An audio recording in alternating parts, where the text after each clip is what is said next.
بسم الله الرحمن الرحيم.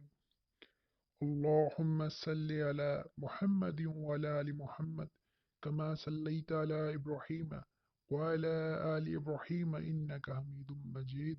اللهم بارك على محمد وعلى آل محمد كما باركت على إبراهيم وعلى آل إبراهيم إنك حميد مجيد. جنات کا چنگل. قسط نمبر 3. ساجد دروازہ توڑ دیتے ہیں. توقیر صاحب نے بیٹے سے کہا. پھر دونوں نے کندھوں کی پے در پہ ضربوں سے دروازہ توڑ دیا. پروفیسر صاحب اور ان کی بیگم جلدی سے اندر داخل ہوئے. توقیر صاحب اور ساجد نامحرم ہونے کی وجہ سے باہر ہی رک گئے. اگلے ہی لمحے مسز بیگ کی ہولناک چیخ سنائی دی. اس کے بعد فوراً ہی کسی کے گرنے کا دھماکہ ہوا. دونوں باپ بیٹا جلدی سے اندر داخل ہوئے. وہاں کا ہولناک منظر دیکھ کر ان کی آنکھیں پھٹی کے پھٹی رہ گئیں. پروفیسر صاحب خوف اور صدمے سے گنگ کھڑے تھے. دل دہلا دینے والا منظر نظروں کے سامنے تھا.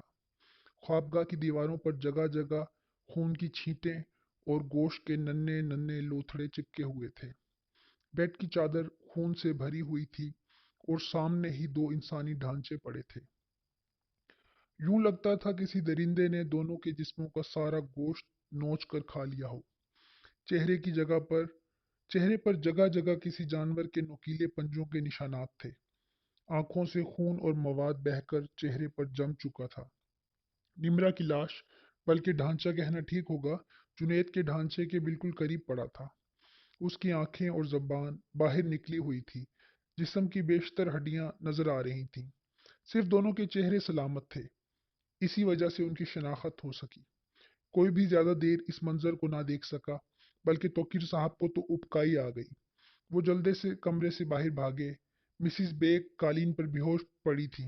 ساجد نے پروفیسر صاحب کے ساتھ مل کر مسز بیگ کو اٹھایا اور انہیں لے کر باہر آ گئے. بعد میں پولیس آئی، بہت تفتیش ہوئی، لیکن اس بھیانک واردات کے بارے میں معلوم نہ ہو سکا کہ یہ سب کچھ کس نے اور کیوں کیا. پولیس رپورٹ کے مطابق گھر سے کوئی قیمتی چیز غائب نہ تھی.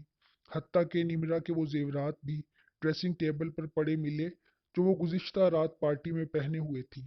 اس کے علاوہ نمرا اور جنید کے جسموں کی جو حالت تھی، اس سے تو یہی ظاہر ہوتا تھا جیسے یہ کسی غیر انسانی مخلوق کا کام ہے. خان بھائی، یہ سب مجھے نمرا کے ایک ہمسایہ لڑکے عابد نے بتایا تھا. وہ میرے پاس ٹیوشن پڑھنے کے لیے آتا تھا. پولیس نے بہت سر کھپایا، لیکن کوئی فائدہ نہ ہوا. ان لوگوں کی کسی سے دشمنی نہ تھی. آخر کار تھک ہار کر پولیس نے کیس خارج کر دیا. اس کیس میں اہم بات یہ تھی کہ کمرہ ہر طرف سے بند تھا. پروفیسر صاحب کے سامنے ہی ساجد اور اس کے ابو نے دروازہ توڑا تھا. کھڑکیاں اندر سے بند تھیں. یہی وجہ ہے لوگوں نے کہا کہ یہ جنات کی کارستانی ہے. عمران نے تفصیل سے بتایا. تمہارا کیا خیال ہے، یہ سب کس نے کیا ہوگا؟ خان بھائی، اس واقعے سے قبل کچھ عرصہ یہ بات کافی مشہور ہوئی تھی کہ ایک ڈاکو پولیس مقابلے میں زخمی ہو کر کسی طرح چھپتا چھپاتا ڈاکٹر جنید کے پاس آیا اور اس سے درخواست کی کہ اس کے جسم سے گولی نکال دے. ڈاکٹر جنید نے آپریشن کر کے اس کے جسم سے گولی تو نکال دی، لیکن اسے بے ہوشی کی حالت میں پولیس کے حوالے کر دیا. ہو سکتا ہے یہ سب کچھ اسی نے کیا ہو. تمہارا مطلب ہے ڈاکو ان کو مار کر ان کا گوشت نوچ کر کھا گیا؟ نہیں خان بھائی، میں یہ تو نہیں کہہ رہا. جو کچھ لوگوں نے کہا اس پر یقین کرنے کو دل نہیں چاہتا. تم نے خود ہی تو بتایا ہے کہ جب پروفیسر صاحب نے نمرا کے بیڈ روم کا دروازہ توڑا تو کھڑکیاں اندر سے بند تھیں. پھر ڈاکو اپنا بدلہ کس طرح سے لے سکتا تھا؟ میں نے کہا. خان بھائی، آج کل تو چور ڈاکو بھی جدید سائنس سے فوائد حاصل کر رہے ہیں. ہو سکتا ہے اس ڈاکو نے بھی ایسا ہی کوئی طریقہ اپنایا ہو. اس نے کہا.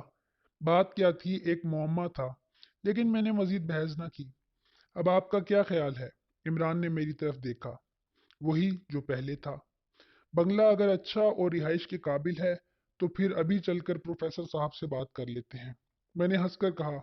ٹھیک ہے خان بھائی، جیسے آپ کی مرضی. اس نے کندھے اچکائے.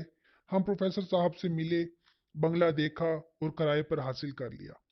انہوں نے بھی دبے الفاظ میں وہی باتیں کی جو عمران پہلے ہی مجھے بتا چکا تھا، پر میں نے جاہل لوگوں کے خرافات کہہ کر انہیں مطمئن کر دیا. बंगला वाकई बेहद खूबसूरत था, सिर्फ मुनासिब देखभाल ना होने की वजह से वीरान लग रहा था। सामने गैराज, एक साइड पर लॉन जो वाकई कभी खूबसूरत और हरा भरा रहा होगा, अब उजड़ा पड़ा था। लॉन के बाद बरामदा था, दाएं तरफ ड्राइंग रूम, दरमियान में टीवी लाउंज, उसके बाद दो बेडरूम्स। लाउंज से ही सीढ़ियां ऊपर जा रही थीं। ऊपर वाली मंजिल का नक्शा भी उसी जैसा था। घर में मुकम्मल फर्नीचर मौजूद था, लेकिन हर चीज धूल में अटी पड़ी थी। दूसरी तरफ फिर एक बरामदा था, उसके बाद छोटा सा सहन, दाएं तरफ किचन था। एक हफ्ते बाद हम लोग इस बंगले में शिफ्ट हो चुके थे। मैंने आयशा को बंगले से मंसूब बातों के बारे में एक लफ्ज भी ना बताया था कि बिला वजह परेशान होगी, बल्कि सच पूछें तो मुझे खुद भी इस बात पर ज्यादा यकीन ना था। प्रोफेसर साहब ने उसकी सफाई सुथराई करवा दी थी। लॉन से झाड़ झंकार खत्म होने के बाद वो भी अच्छा लग रहा था। अभी दो छुट्टियां बाकी थी, इसलिए दूसरे दिन सुबह नाश्ता करने के बाद हम सारे घर में घूमकर उसका जायजा ले रहे थे। घूमते फिरते हम बेडरूम में आ गए। ये वही बेडरूम था जिसमें वो होलनाक वारदात हुई थी। अचानक मुझे अजीब सी बेचैनी ने घेर लिया। शायद उस वाकये का असर था जो इमरान ने मुझे सुनाया था। इन बातों को मेरे दिमाग ने कुछ ज्यादा ही असर ले लिया था।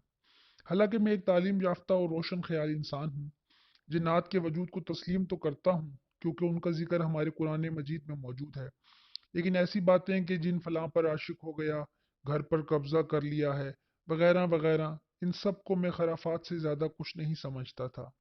लेकिन ये सब कुछ जब हमारे साथ हुआ तो इसने मुझे हर बात मानने पर मजबूर कर दिया। खैर, आगे चलकर आपको सब बातों का पता चल जाएगा।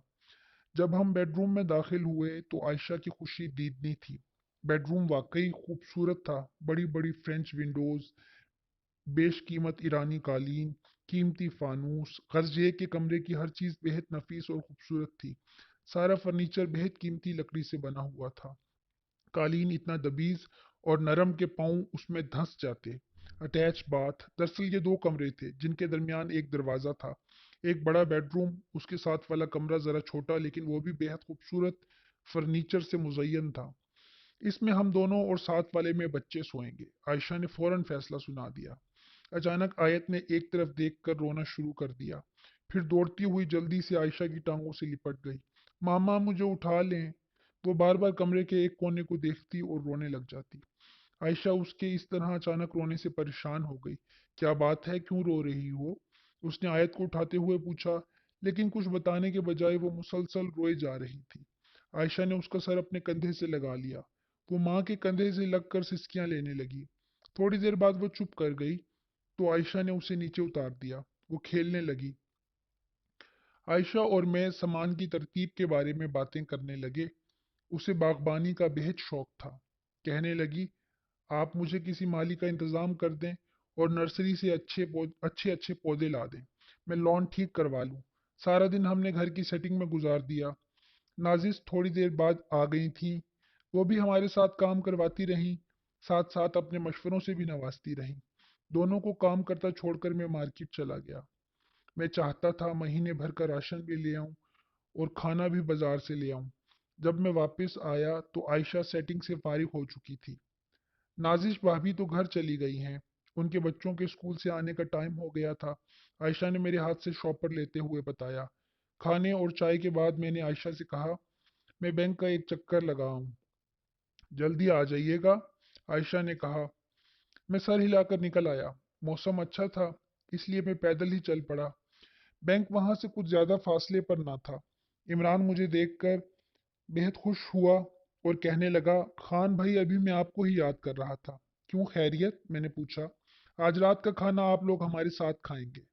भाई, अभी तो दोपहर का खाना खाकर सीधा यहीं आ रहा हूँ, मैंने जवाब दिया।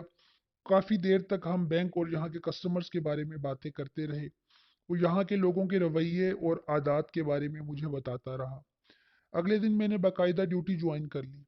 वक्त पुरसकून अंदाज में गुजर रहा था कि एक दिन हस्बे मामूल बैंक से वापस आया तो आयशा ड्राइंग रूम में बैठी कुछ परेशान और उलझी उलझी दिखाई दी। मेरे पूछने पर कहने लगी, समझ में नहीं आता बच्चों को क्या हो गया है। मैंने इत्मीनान की सांस ली। आयशा, बच्चे तो शरारतें करते ही रहते हैं, तुम खामखा परेशान हो जाती हो। उसामा, ये बात नहीं है।